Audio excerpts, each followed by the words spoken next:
jërë ngeen jëf mbokk yi seetaan télévision Futurs Médias am nañu mbetteeg bànneex teew fii tey seen émission Soir d'info di bloc d'information bi nga xamante ni télévision bi moo leen koy proposé di ci ànd ak yéen altine ba alxamis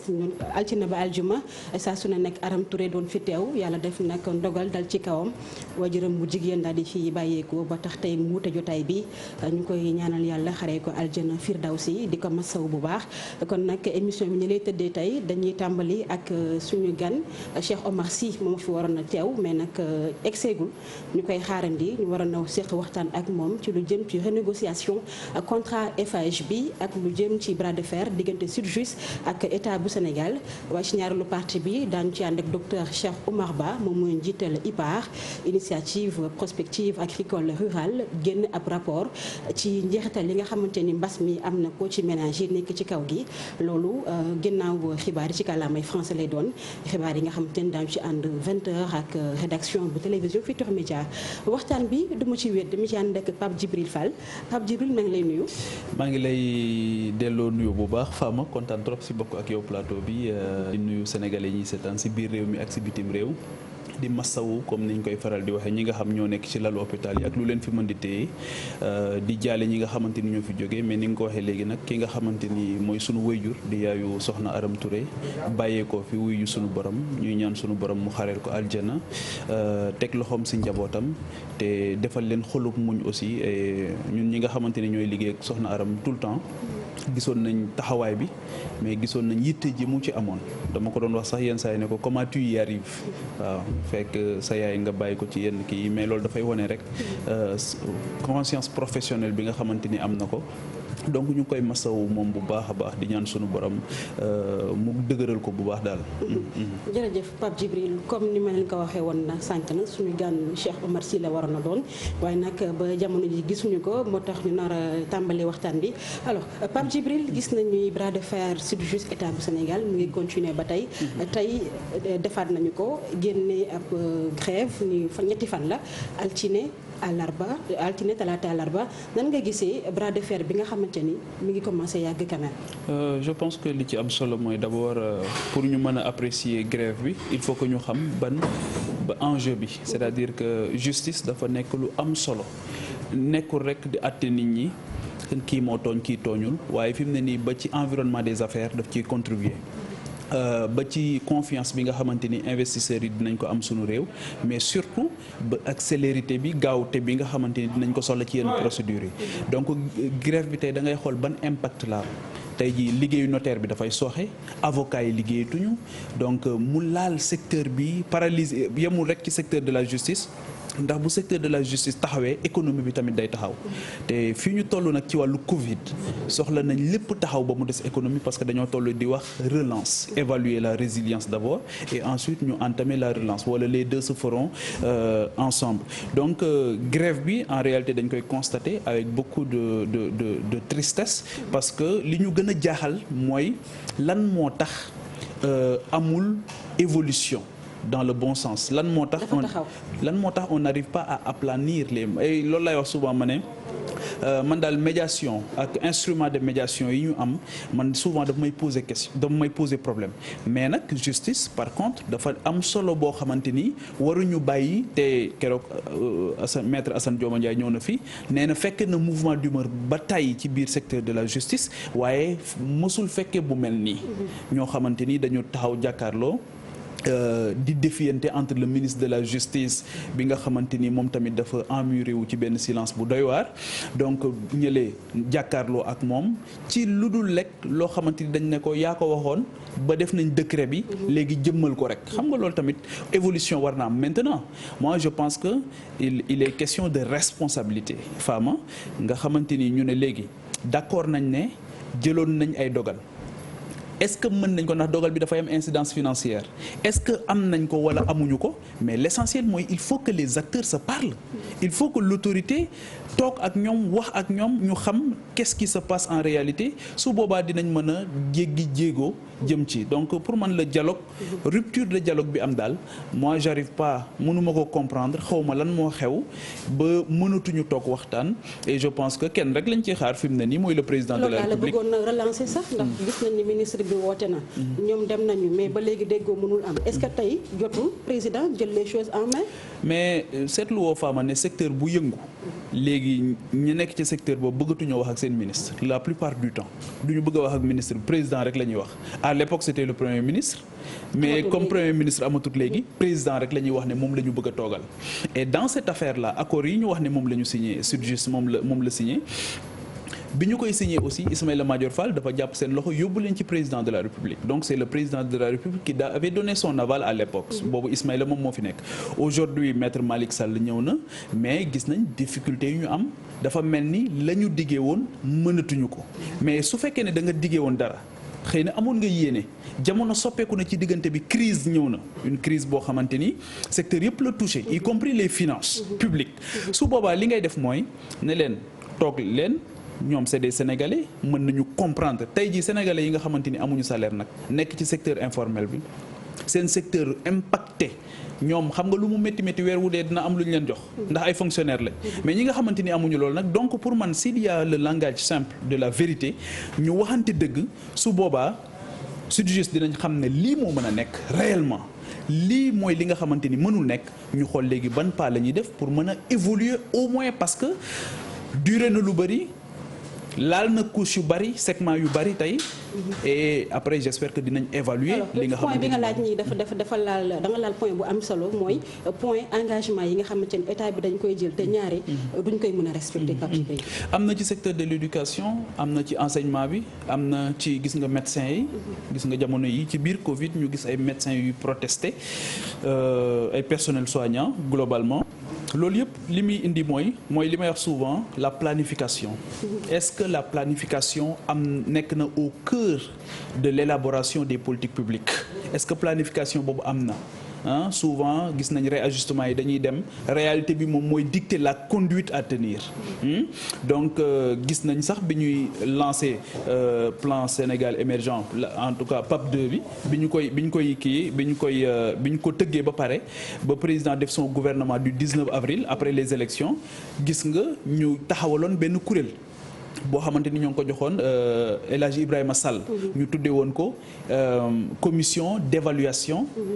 de toutes les politiques publiques évaluation mais dañ ci dugaloon planification parce que moom planificateur la donc est-ce que planification bi moom moo sooxee wala déet ba nga xamante ni ñoom dinañ ñëw souvent jël ay engagement yoo xamante ni xëy na sax pour décrisper lay nekk wala pour anticiper sur une crise boo xamante ni war na ñëw mais souvent on se rend compte que dañuy déplacer le problème mais on ne le règle pas donc je pense daal que loolu difficulté la et te li ci gën a doy waar mooy ñun justiciable yi ñooy am lu ñu metti ñooy am lu ñu jaaxal gis naa koo xamante ni mi ngi topp ci ginnaaw casier judiciaire lu ëpp ñaari weer a ngi nii donc nekk na loo xamante ni ñu ngi am yaakaar ni daañu ci trouver ab solution nu mu gën a gaawee Pape Djibril ñaareelu poñ bi nga xamante ne namoon nañ ko waxtaanee ak suñu gan mooy lu soxal renégociation contrat Eiffage yi mel ni dama koy tudd rek muy egsi suñu gan Cheikh Omar Sy egsi na moom la ñu waroon a àndal depuis sànq ba léegi ñu ngi soog a egsi poñ bu njëkk bi nag Pape Djibril dem nañ ci maag moom ba noppi anticiper nañ la ci Cheikh Omar Sy ñu ngi lay nuyu di fay Pape bi ma leen di fay soxna si maa ngi jégalu ci retard bi. na ngeen def. sant yàlla bu baax alhamdulilah. alors da nga fekk ñuy waxtaanee poñ bi nga xamante ni moo di renégociation contrat Eiffage bi. état bu Sénégal jëloon engagement mois de mai dina ko defaat gis nañu nag ni am nañu benn rencontre boo xamante ni quotidien bi di l'Observateur moo ko xam ne tey nu suba dina am ab ndaje diggante Oumar Youm ak ki nga xamante ni moo fi nekkoon premier ministre Mahammed Boun Abdallah Dionne war a taxawal commission ngir taxawal ay stratégie lu ñu négocier contrat boobu lay noo gisee loolu ndax ab avancé la am déet. waaw dañ ci remercier dañ ci encourager état bi en fait parce que tey li tax may wax remercier sax damay commencer par remercier membre collectif des citoyens des usagers de l'autoroute à péage parce que combat bi ba ñuy mënee combat bi ñu bëri taxaw nañ ci ñoom Cheikh Tidiane Dièye ñoom Elimane Kane ak ñeneen ñoo xam ne ñoom Fatou Matar lépp pour jéem a xool naka la ñuy fexe ba état bi dégguñu ci dossier bi pour ñu mën a commencer renégociation bi te boo leen xoolee tey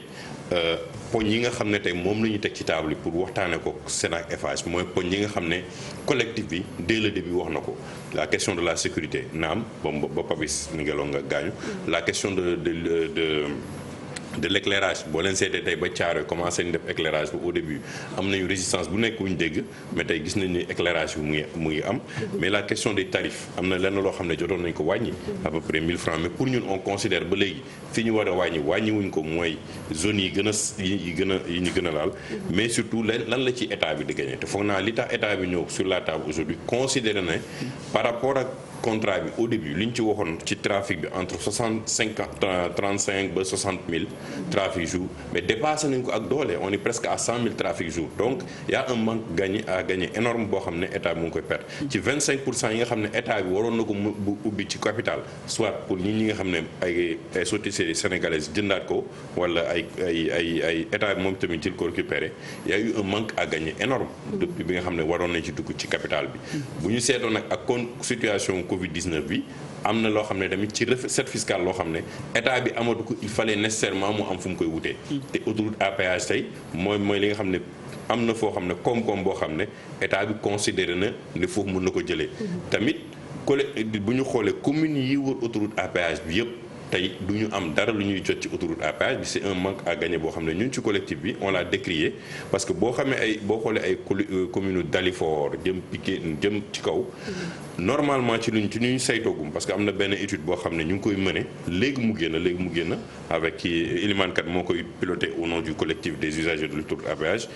au moins considéré ni collectivité war nañu jot lu mu tuuti 500 millions par an. alors bonne place la société civile bi am dans ces négociations là est-ce que société civile bi convié nañ leen parce que d'habitude aussi négociation yu mel noonu buy am consommaristes yi war nañ ci am taxawaay bu am solo est-ce que société civile bi dinañ bokk ci waxtaan bi. à ce stade wax fa dëgg yàlla on n'a pas été contacté gisaguma tamit société civile boo xam ne invité nañ ko pour mu fekkee. d'un œil d'observateur lan naka lay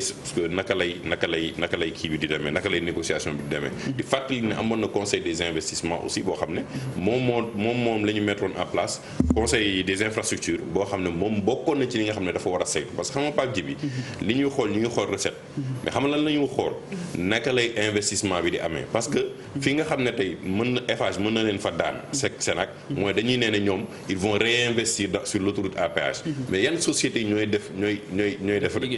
liggéey bi ce sont des sociétés françaises donc mën nañu def des coûts d'investissement yu 10 yoo xam ne tey yow boo ñëwee ji bay jël ci say recette yow lu tuuti nga fay fekk alors que ñoom seen biir def nañu benn circuit fermé boo xam ne ñoom seen biir ñoo jëlaat xaalis bi empêché la yow recette yi nga yaakaaroon mu ngi ko am ñoom ñu ne non on l'a fait. am naa aussi beneen préoccupation kii Cheikh Oumar mooy est-ce que tey état du Sénégal am na benn visibilité bi par rapport ak état financier bi nga xamante ni ñoom ñi nga xam ñooy saytu ñoom ñoo yor autoroute à péage bi est-ce que tey état du Sénégal mën na laa wax carrément lii moo nekk ci état financier yi. bon je pense que am na ay données am na des états financiers xaw ma nag états financiers yi est-ce que c'est complet ou pas parce que les états financiers sont disponibles à l'APIX ñun jéem nañu di xool ak enquête bi ñuy def ak étude bi ñuy def naka la ñuy appliquer du ñu joxe information yooyu parce que normalement c'est des informations publiques. yoo xam ne chiffres yi wane non ñun loolu lañ leen. wala jotagu leen ci dañ koy laaj. loolu xam nga ne boo xam c'est des informations publiques c'est énormément de ressources. yoo xam ne tey public bi ñi nga xam ne ñun.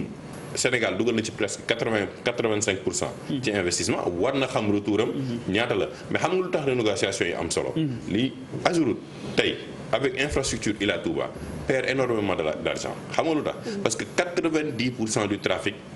s'arrête presque ba boo dépassé aéroport bi. ça veut dire que balaa ngay egg aéroport bi bay dem kii bi mais tout le long du trafic ñii ñibbi nañu Kër Massar ñii ñibbi nañu Bargny ñii ñibbi nañu Rufisque donc Ageroute moom du am sax 10% du trafic c'est-à-dire que ñu ngi entretenir benn infrastructure boo xam ne bu nekkoon dès le début si njëlbeen defoon nañu ko une bonne négociation kon tey mais léegi beneen question bi Fama soo ma ko permettre mooy les éléments du contrat initial est-ce que tey jii yéen tamit am am ngeen benn gis-gis bu ngeen am ndax gis ngeen contrat boobu ak xam nga am na lu ñu mën a tuddee il faut pas qu'on joue sur les mots aussi xam nga am na loo xamante ni mën na tudd renégociation te du ko doon xëy na ay information la yoo xamante ni parce que ñëpp xam nañ condescendance sax laa koy tuddee souvent ci multinationales yi bu ñuy waxtaan ak sunu réew yi est-ce que rapport boobu dina changer est-ce que nous allons renégocier à mémoire égale ndax am ngeen ci loolu yaakaar ma dolli ci laaju Pape Djibril ndax ci laa bëggoon na ñëw en dehors de la renégociation seen sàkkuteef bokkoon na ci ñu publier contenu contrat bi publier wuñ ko contrat boo xam ne ñu koy renégocier wax di doon ko fekkee seen xel du ci tey ba léegi ñun ñu ngi ci xeex boobu am na loo xam ne ñun jotal nañ ko suñu bopp mais ñu ngi koy étudier mais ñun ba léegi on veut que état bi ñun officiellement lii mooy contrat bi xam nga tamit parce que quand tu fais un travail sérieux mënoo génn yuuxu ne am nañu dara nga dem ba ci biir ñun la non lii Cheikh Omar ak ñii ñoom Cheikh Tidiane Dièye li ñuy wax ak loolu ce n'est pas loolu moo nekk ci document mais lan moo tax mënuñu jot ci contrat bi mais loolu il faut ñu laaj ko parce que yow yaa ngi posé benn question bu am solo tey bu renégociation di am mais la société civile war na mën a am toogaay bu muy taxaw tey d'autant plus que moom moo porté woon combat bi ci journal bi ngeen ko découvrir xam naa ko journal lañ ko découvrir mais APIX am na suñu numéro am gouvernement bi am na suñu numéro xam na ña ñoo porté combat bi depuis lors war nañu mën a inviter sur la table nañu kaay leen xool naka lay négociation yi di am ak fan la ñuy jëm ak FHCNAC mais ñun ba ñu Ageroute soxla dañ ñu woo ba ñu ubbi inauguré le collectif s'est déplacé def constat wax ak askan bi wax la ne lii lañ fa gis lii baax na lii baaxul donc aujourd'hui pour quelque chose d'aussi important li nga xam ne askan bi moo ci def alalam société civile bi war na mën a fekkee fan lay négociation bi am nga xam ne tey état bi ñun ñu ngi soutenir état bi parce que suñu intérêt la état bi mën a renégocier ce contrat bi mais il est aussi important que société civile bi am gis-gis boo xam ne dina état bi non mais ci li ngeen di wax ni war nañ ci dolli lii wala war nañ ci def jërëjëf Cheikh Oumar Pape Djibril dañ ci dellu si waat léegi incha allah dañuy dem seetaan publicité ñëwaat ci plateau bi